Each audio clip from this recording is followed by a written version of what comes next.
Good evening. Welcome to Washington. I'm Brett Baer. It is a day almost no one saw coming.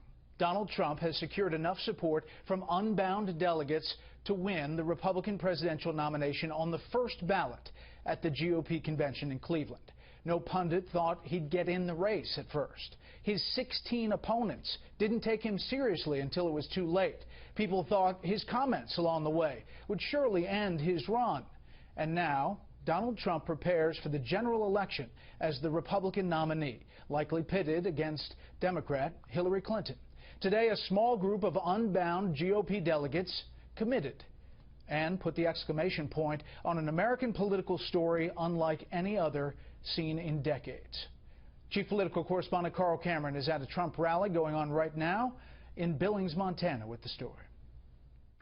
Donald Trump, flanked by North Dakota delegates who pushed him past the 1,237 needed for the GOP presidential nomination, declared victory in a soft voice.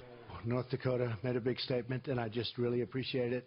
We will not forget it. The calm tone came in the wake of President Obama's attacks on Trump while in Japan, saying foreign leaders are rattled by Trump, who characteristically turned the criticism into a compliment. When you rattle someone, that's good, because many of the world, as you know, many of the countries in our world, a beautiful world, have been absolutely abusing us and taking advantage of us. If they're rattled in a friendly way, that's a good thing, John, not a bad thing. Trump, seizing on the State Department's Inspector General's report on Clinton's use of an unsecure private email server, suggested that she has bad judgment through a lifetime of brinksmanship. It's devastating, the report. It's devastating, and there's no reason for it. It's just, skirting on the edge all the time. And you look back at her history, and this is her history. Trump threw a curve at Clinton by offering to debate Bernie Sanders. So I said I'd love to debate him, but I want a lot of money to be put up for charity. Sanders' aides say they hope Trump doesn't chicken out.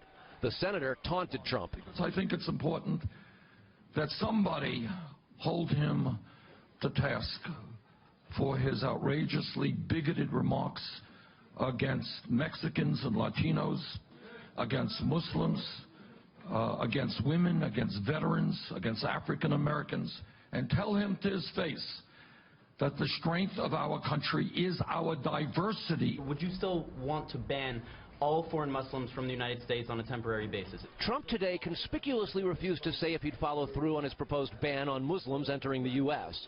He also addressed an energy summit in North Dakota, outlining his all-of-the-above strategy to become energy independent. Every dollar of energy we don't explore here is a dollar of energy that makes someone else rich, and really rich in some cases. Trump's team continues to evolve. After 6 weeks, he's fired political director Rick Wiley, who'd clashed with others on the team. Trump was also disappointed at the fundraising deal Wiley negotiated with the National Party.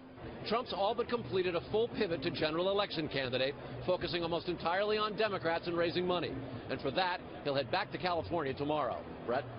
Carl Cameron in Billings, Montana. Carl, thank you.